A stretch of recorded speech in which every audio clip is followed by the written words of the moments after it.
Hello, I'm PS3 and this is QnA Saturday, the weekly series I run on my channel and answer your questions that have been asked over the past week or so across my channel. These tend to be mostly based around the next Minecraft update coming out for all platforms, which is currently called the Updated Quadsic. We tend to focus a lot on the Bedrock version of it, but people have questions about it, and today you're going to get the answers. Hopefully you will enjoy this. You can like if you do like it, because it helps out the channel and lets me know you do like QnA Saturday. But let's get straight into the first question, shall we, which comes in from Logan McGlynn, who says, what time do you think the combat update will come to Bedrock, as you've already said shields will be coming to Bedrock on yesterday's video? Thanks if you answer this question, and you're welcome, Logan McGlynn, although technically I haven't answered it yet, but yep, I'm going to answer it. So to answer your question about the combat update and the timing of it coming to Bedrock, now we know it is confirmed. I think that's a really complex question with no easy like, oh yeah, it's going to come out May the 7th kind of thing, but what I can give you, more, specifically than that, is that I think it won't be the next update. I think the update to Quadsic is going to be a very distinct thing. As we know, they're kind of behind on it because they had to separate it into two updates, so update to Quadsic is a big rule out for getting shields and stuff like that. However, bear in mind, there's only going to be two major Minecraft Java updates every single year, so I imagine,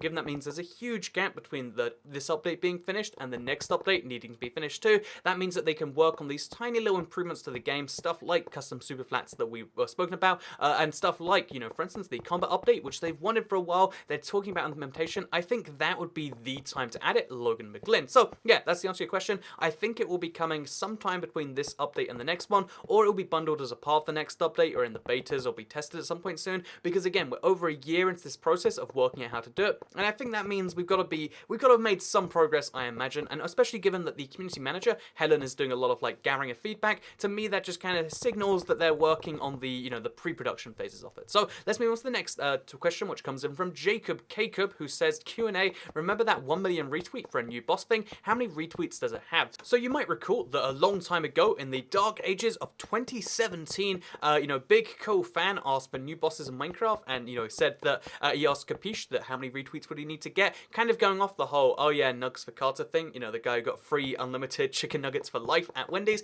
It was kind of going off that kind of vibe, and the response from Daniel Kaplan was 1 million. That is the number of retweets he needed, and how many retweets does it have as of this video being recorded? Well, it has just over 25,000. I've checked on it a few times over the year, because this is one of the things I like to keep up to date with, and it seems to have not moved in the past 6 months, so either it's going to take 40 years at the current rate, but because it's slowed down, it's realistically not going to happen unless some new big push comes for it. So I don't know how we could create that big push. I mean, first of all, if you're watching this video, you haven't retweeted that, and you want to see a new boss, go ahead and retweet that tweet. That is the absolute key to getting this done. And second of all, I would say that's realistically not going to happen because of this tweet. I think this is a way to speed up and put pressure on Mojang, but I think realistically what's going to end up happening is a new update sometime in the future, whatever, 1.15, 16, whatever it ends up being, is going to add a new boss because it's such a fan-requested feature. So let's move on to the next question, shall we, which comes in from Alan Torres, who says, has anyone ever called you a kid for playing Minecraft? Also, why is Minecraft looked down upon as a kid game? So I think I'd answer this in two ways. First of all,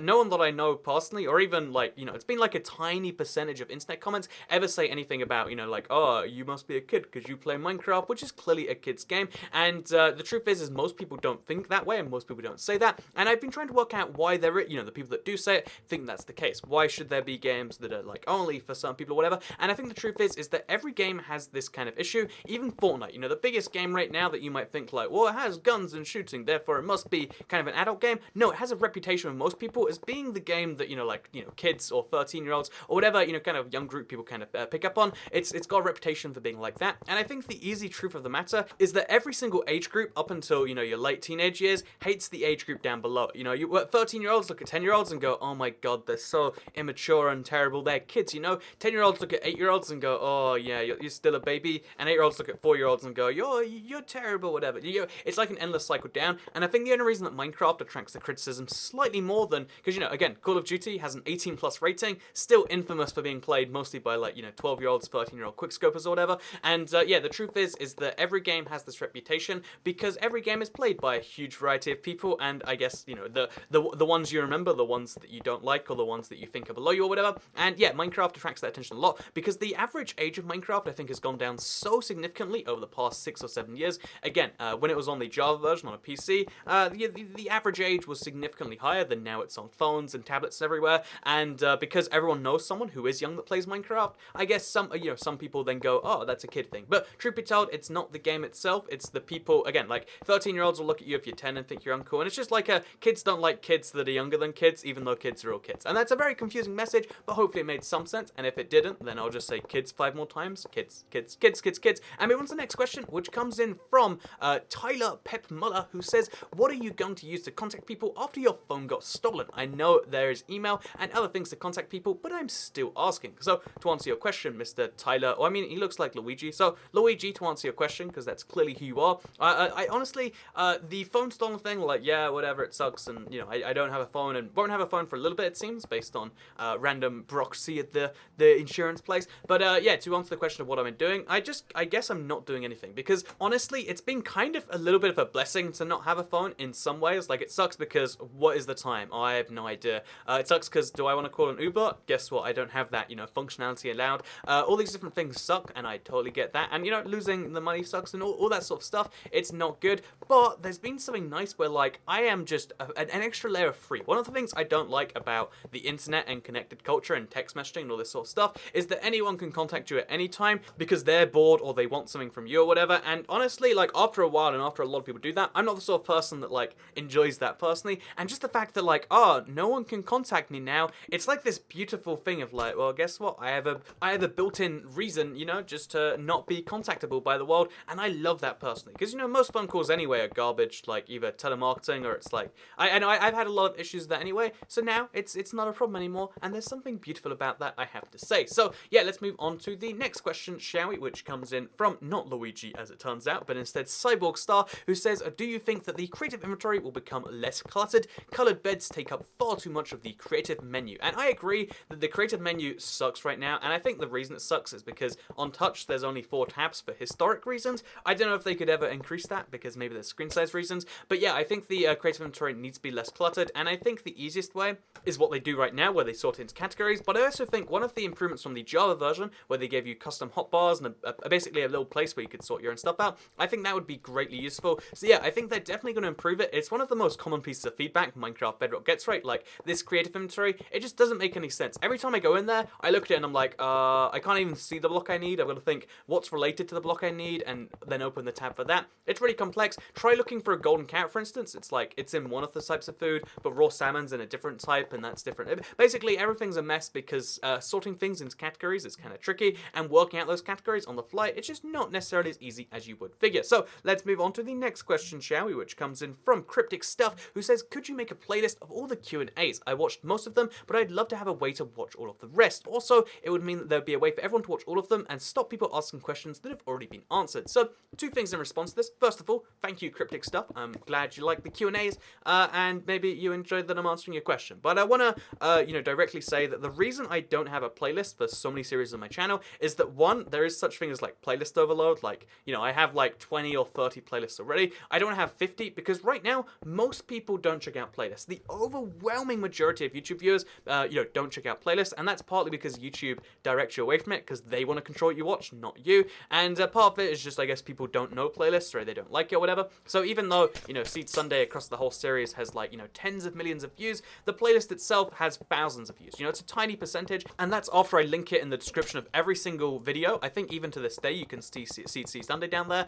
That's after I mention it in a bunch of the videos themselves. That's after it's meant to take you in there for a whole bunch of different reasons. Basically, most people on YouTube don't use playlists. A lot of people don't even know they exist, I guess. And yeah, I tried to include them for like a brand new series. So I'm like, oh yeah, here's a new thing. As you can see, it's got a playlist, it's official. But for something like QnA Saturday, I think most people wouldn't use it. And honestly, even if there was a playlist, that wouldn't be a thing that stopped people from asking the same question. Because people that ask the same question, they don't know there's other QnA Saturdays, or they don't care to check.